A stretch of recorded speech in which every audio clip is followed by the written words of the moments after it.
Welcome back to Witness Stories. So this one is a very personal story and a very sad one. A terrible thing happened in my family.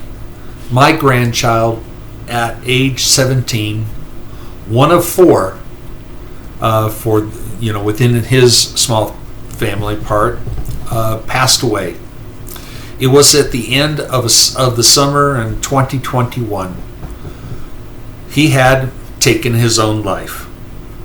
Along with him, my second grandson, we all lived together in my house. All three generations: grandparents, daughter, my daughter's surrogate husband, and the grandchildren. For most of his life, this one grandchild, he had very problematic health. It was very difficult. During the last few years, he eventually had his whole immune system replaced and spent many weeks, even months, in a hospital. His future included a large requirement for medical intervention to keep him healthy and active. Before he left us, he wrote a final note apologizing for leaving, but also to say that he had decided 7 years before that he would try very hard to remain on Earth for a full 7 years.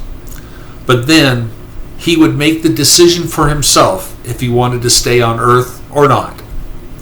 And as stated, it was his and nobody else's responsibility for this decision.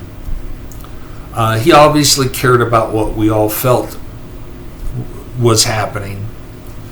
Obviously, he made that decision and carried it out. His plan and result, a total surprise to all of us. I cannot and do not judge him for this decision. My daughter and her spouse, a stepdad in fact, had worked very hard on his health issues, spending many days and nights right there along with him at the hospital. Those two suffered much and worked very hard, hopeful for a better outcome. All three had a shared misery for years. During their grieving after his passing, the mom and stepdad, my wife, and I had been telling them, he will leave you a sign that he is finally okay now. My wife and I were hoping for this, expecting this, that it would ease their minds and hearts if that would happen.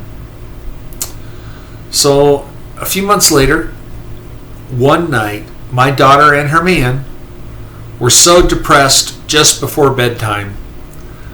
They laid down in their beds and they did not even feel like they could get up to turn the light out. It was a bedside lamp between them, just right at hand. Well, maybe it wasn't between them. Might have been it was on the side. But it was right at hand. But it also had an oddly hard knob to turn with a very distinctive sound. It takes effort, but it works. They emotionally just could not bring themselves to get up and turn it off.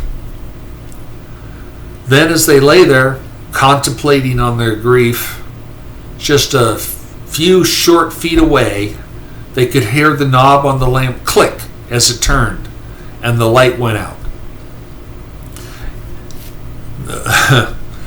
They were a little bit in shock. Everyone in my house, though, agrees that it was a sign from him. He is indeed okay, and he cares. After that, plus a little more time, they seem to recover by a long way. But they have yet some more to go, I'm sure. It is obvious at times. It does hurt so much.